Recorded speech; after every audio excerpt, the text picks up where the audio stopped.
Pleasant greetings, y'all. Proud Filipina Charms, Espina here. We have no idea when our time on God's green earth is up.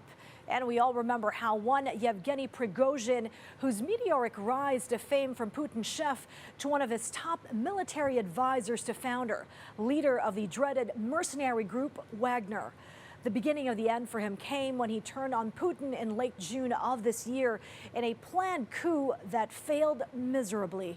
VOA's Inside Story takes a deep dive on the events leading to Prigozhin's mysterious plane crash and the just as mystifying fate of the persecuted Uyghur minority in China.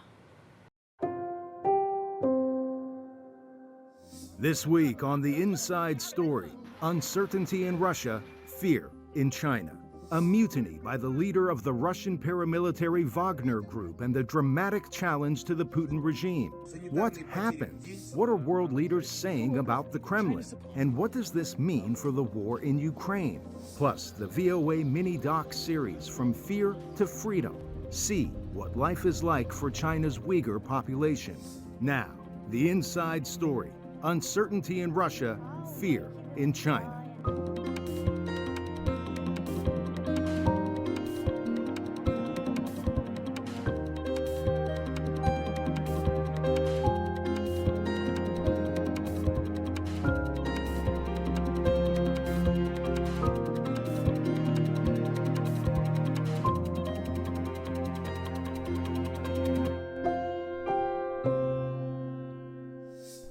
Welcome to the Inside Story. I'm Jessica Dorit in Washington. Today we're going to focus on the plight of the Uyghur people in China. It's a tale of repression, mass arrest and family separation. But before that, we're going to try to shed some light on what exactly is happening between Russian President Vladimir Putin and the Wagner Group leader Yevgeny Prigozhin. It's a tale of two men and three countries, Ukraine, Russia and Belarus. All that today on the Inside Story. An attempted coup in Russia seems to have fallen flat about a day after it began. The destabilizing and dramatic events followed a mutiny by Russian paramilitary Wagner Group founder Yevgeny Prigozhin against top leaders in Putin's government. Prigozhin publicly blames the Kremlin for mishandling the war in Ukraine, leaving his fighters in heaps. We have daily losses of up to 1,000 people. This includes those killed, those missing, and those injured, and those who are refusing, who don't want to fight, not because they are cowards, but because they have no choice, no weapons supplies, no command structure. Putin called the move treason. What we're facing is exactly internal betrayal. Extraordinary ambitions and personal interests led to treason. Treason of their own country and people, and of the case that fighters of Wagner were dying for alongside our soldiers. The showdown of Wagner mercenaries advancing on Moscow posed the biggest threat to date of Putin's 23-year reign in Russia. And world leaders took notice. Western governments say the attempted coup shows weakness at the highest levels of the Kremlin, with European Union Foreign Policy Chief Joseph Borrell saying this was Putin being bitten by the monster he created. China, meanwhile, remains publicly steadfast in its support of Russia. And while the rebellion was short, fewer than 24 hours from start to finish, big questions remain about Putin's grip on the country. Not to mention what all this means for Ukrainians fighting on the front lines against the Russian military, widely believed to be demoralized. A lot to unpack here. So let's begin with VOA White House correspondent Anita Powell for the reaction from Washington, and travel to VOA Moscow Bureau for the scene inside Russia. We'll then join VOA correspondent Heather Murdoch on the front lines in Ukraine. And we'll hear from VOA correspondent Henry Ridgewell, all contributing to this report. Over the weekend, Wagner Group chief Yevgeny Prigozhin halted his fighters' march just 200 kilometers from Moscow and accepted a Kremlin offer for him to go to Belarus. That, in effect, could neutralize him and his mercenaries. What this all means to Washington is another story. On Monday, questions continued to swirl. I think I'd be fibbing to you if I told you that there was some sort of big agenda item changed because of what happened over the weekend. We'll have to see how this plays out. He said President Joe Biden was briefed hourly on events over the weekend. And on Monday, Biden answered one critical question. We made clear that we were not involved. We had nothing to do with it. This was part of a struggle within the Russian system. In an address Monday, Putin appeared to question that. It was precisely this outcome, fratricide, that Russia's enemies wanted. Both the neo-Nazis in Kyiv and their Western patrons, and all sorts of national traitors. Analyst Leon Aron told VOA that one thing is clear. I think the friendship is probably over. And the question is whether Putin can forgive Prigozhin. Now, the Belarusian leader, Alexander Lukashenko, probably does not sneeze before checking it with Putin. So whatever guarantees he gave to Prigozhin may not be worth the paper or the phone call they were conveyed in.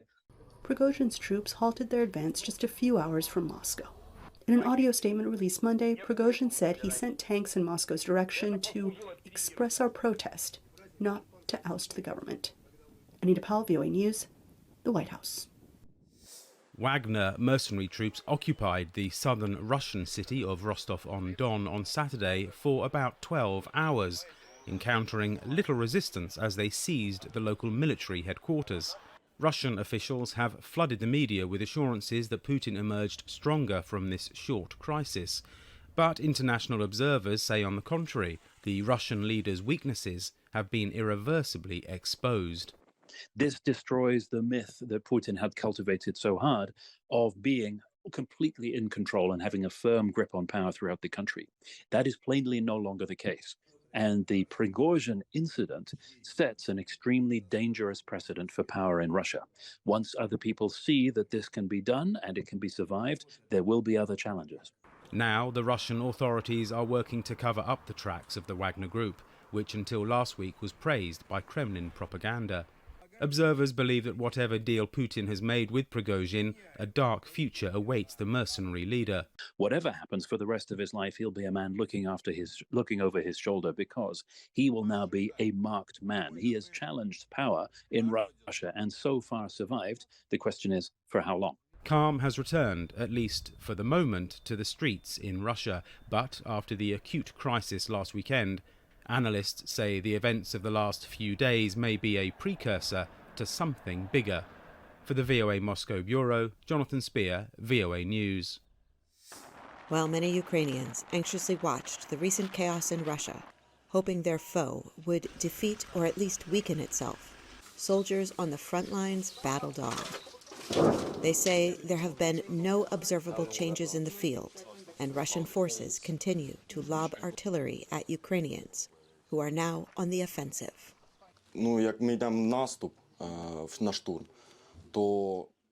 When we are on the offensive conducting an assault, our artillery works first, and most of the Russian soldiers flee their positions. Only a few stay, maybe 2 or 3 soldiers, but then we throw a couple of grenades and that is the end. Like many soldiers fighting in Ukraine's weeks-old counteroffensive, he says he has overheard panicked Russian soldiers complaining about lack of ammunition and reinforcements. But soldiers also say the battles have been fierce, as Russian troops have had more than a year to build fortifications and devise strategies to hold this area. If you are monitoring the situation, you know that the offensive and the liberation of cities are not progressing as fast as we would like, but they are progressing quite well. Once a picturesque string of quaint villages, Ukraine's battle here is for what has become an abandoned wasteland. In more peaceful Ukrainian cities and towns, locals say they hope that Russian infighting will speed the end of this war, but it's hard to say if that will happen. What's obvious, they add, is that the death and destruction they have already suffered make it impossible for it to ever end all that happily. How many young people died? How many became disabled? The things can be rebuilt, but we cannot bring people's lives back. Besides more than a year of shelling, Zaporizhia has suffered from the destruction of the Kakhovka Dam that killed dozens and turned this region's reservoir into a massive desert, leaving locals to try to stave off what is now a looming food and water crisis. But in the combat zone, soldiers say as battles rage on, it's impossible to look beyond what they say is their most immediate goal. We are doing everything to make it end as soon as possible. I would say we're motivated. We want to go home. We understand that we will not go home until our mother Ukraine is free and intact. He says for soldiers, the war will only end if or when Ukraine is victorious, which means for them, retaking all of the land internationally recognized as Ukraine. Heather Murdoch, VOA News, Storozheva, Ukraine. The chaos in Russia is making Warsaw nervous. We don't know, and no one in the world knows, what were the real reasons behind the events.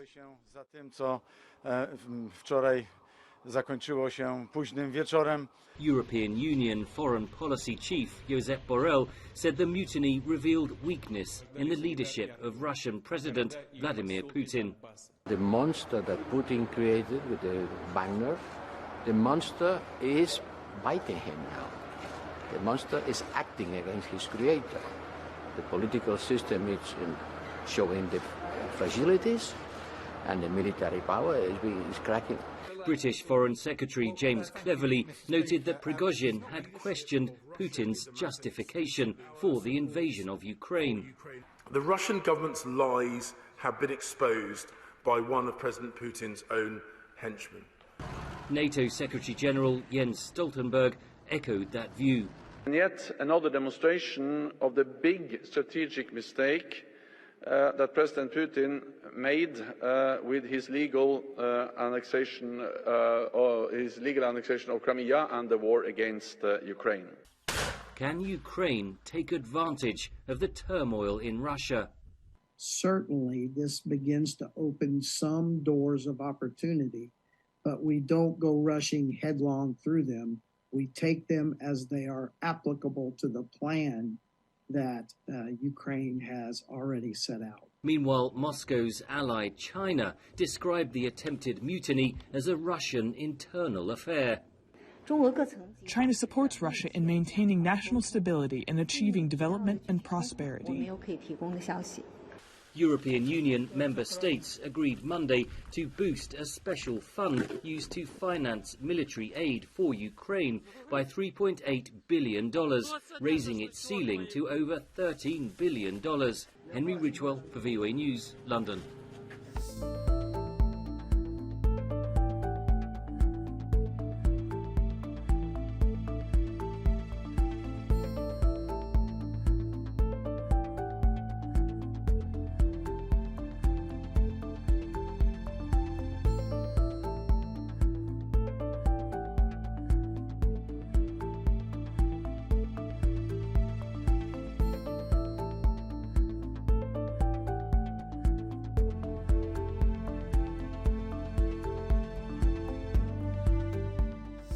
We'll continue to monitor the events in Russia, but now we move to China for a tale in 3 parts about the Uyghurs, an ethnic group living predominantly in Xinjiang, northwest China. In a new documentary, From Fear to Freedom, VOA looks at the struggles of Uyghurs living under Chinese repression. We begin with the story of Kasim Kashgar, a reporter who works for VOA's Mandarin service. For decades, Kashgar lived in fear, first as a Uyghur in Xinjiang, where he was repeatedly questioned by police, and later as an exile, acutely aware that speaking out could put family in China at risk. Kashgar fled to the US, where he now has asylum and the courage to speak out. He shares his story with Elizabeth Lee. Fear can be paralyzing. You just lie in your bed, but you can't just get up. Fear also pushed Kasim Kashgar to do something he never thought possible. I didn't want to leave my home country. With Beijing persecuting Uyghurs in Xinjiang and police repeatedly calling him in for questioning, Kashgar fled China in 2017. He ended up in the U.S., eventually landing a job as a journalist at Voice of America. But the Uyghur reporter still feared what the Chinese government would do to his family back home if he wrote under his own name. I've seen dozens of friends, personal mentors, teachers, and some relatives being targeted. They had been interned, imprisoned, killed. Uyghur experts, including Sean Roberts, author of the 2020 book The War on the Uyghurs, say of the estimated 11 million Uyghurs living mostly in Xinjiang, more than 1 million have been detained in mass camps. These arrests have been ethnically profiled, mean that all Uyghurs are under constant fear of the potential that they might be detained, arrested. The U.S. and several other countries have accused Beijing of genocide. The Chinese embassy in the U.S. declined an interview but directed VOA to comments, stating that the camps were vocational centers and that China's policies were justified in the wake of terror attacks. Some anti-China forces in the United States and the West ignore the fact that the people of Xinjiang are living a better life. They stigmatize and demonize Xinjiang with no bottom line, reason, or grounds, and even fabricate the lie of the century of genocide. You have 2 minutes for your prepared speech. While living in China, Kashgar won several English-speaking competitions. This one airing on Chinese state TV.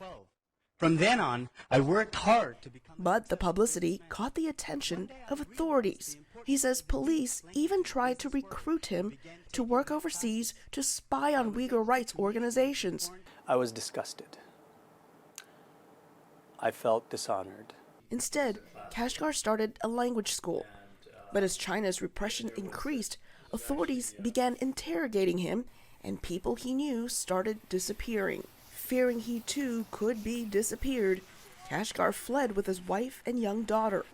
At VOA, Kashgar now reports on Xinjiang and China's minorities. At the end, I would feel joy and comfort in doing this because I know that I am making some impact in letting the world know what is happening.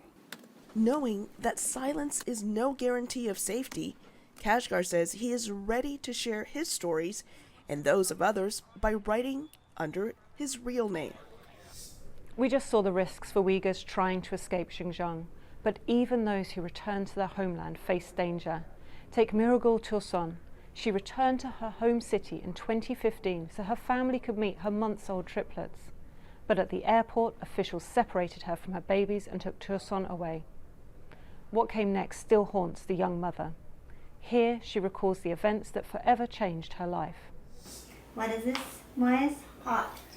Miragul Tursun is keeping a painful secret from her children, the truth about their sibling, Mohamed. Sometimes you ask, Mom, we have 3 kids, where is one? When they are grow up, I will let them know. You have actually one brother. They die by the Chinese government, killed them. In this book, What Has Happened to Me, Tursun has shared her story. A Uyghur from China's northwest Xinjiang region, Tursun moved to Egypt for graduate school. There she met and married an Egyptian man and gave birth to triplets. In 2015, during a visit to China, so her parents could meet their 2-month-old grandchildren, Tursun's life turned upside down. At the airport, she says police separated her from her babies, and then they took her away. Tip my mouth. Then give my head black hood and then handcuff to take me from the airport to Urumqi prison. Fergus Shiel has heard similar stories.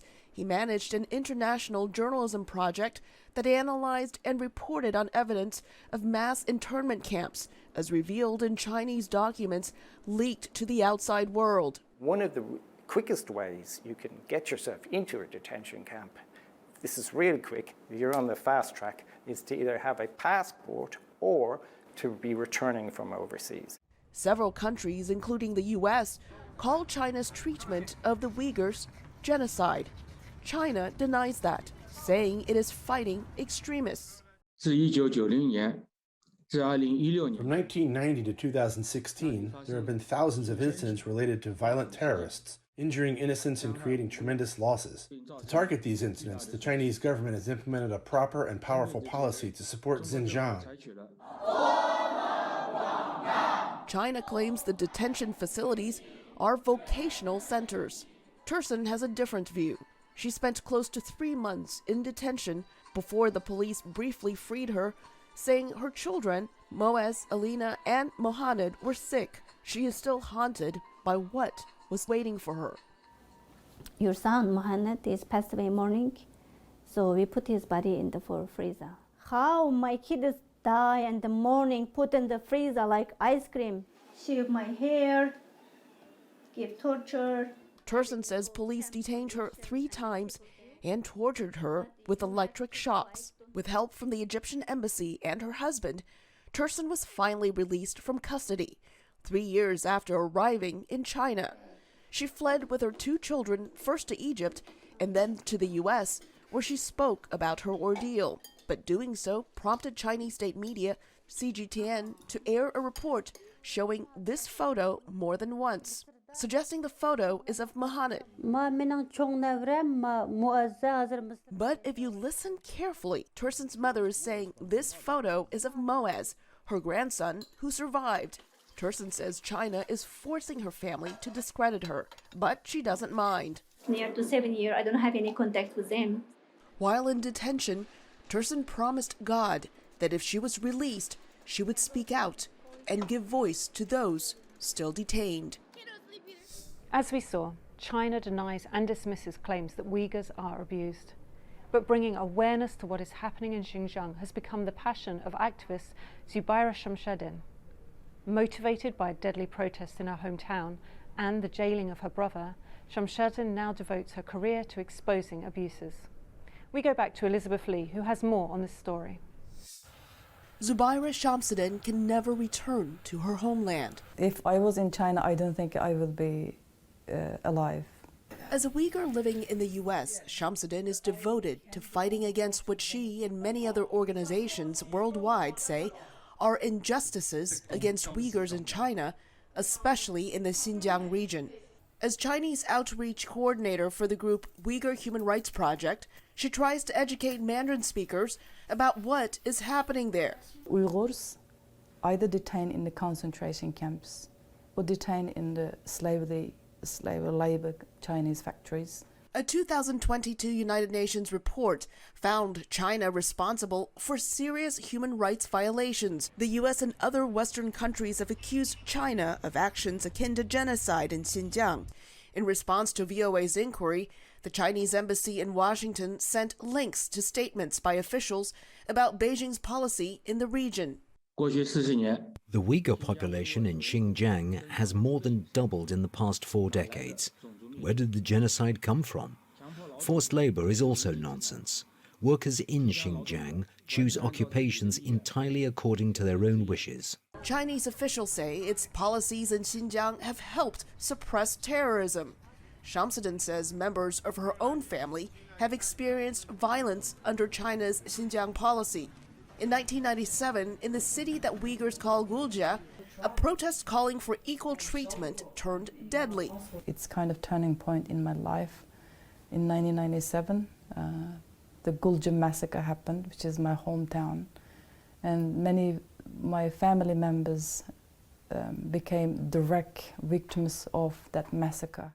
One of my brother, he's still in prison as a political prisoner because of his connection with the Gulja protests. Shamsuddin decided to switch her career from computers to law and international relations, which led her to activist work in the U.S. China sees what happened in 1997 differently, as shown in the state media report that uses the city's Chinese name, Yining. Among some of the worst incidents, the 1997 Yining terror attack, which left 7 dead and 198 wounded. Beijing also says Xinjiang is benefiting from its counter-terrorism efforts. This is a land of harmony and stability, where people from various ethnic backgrounds live and work in peace and contentment. There are Uyghurs all around the world that can tell you that they are not living a safe, happy and fulfilling life, despite what Beijing says. Shamsuddin says even those who are not in prison are still not free and live under digital and physical surveillance. The Uyghurs have no space to breathe. Because of her work, Shamsuddin says her relatives in China are under surveillance and travel and communications restrictions.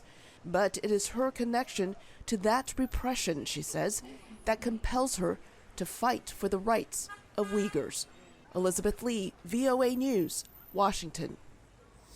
Stay up to date with all the news at voanews.com. You can follow us on Instagram and Facebook at VOA News.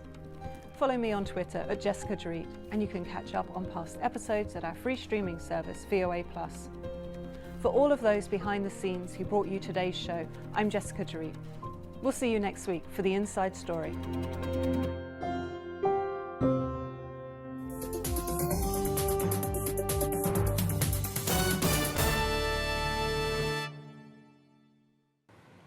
And that's it for today. We hope you came out a tad more informed and enlightened. And we look forward to you guys joining us again for the next half-hour presentation. Please be reminded to always work hard and dream big. Give thanks and be kind. And catch the news right here on PTV. This is Sharm Zespina for Stories from the Grid.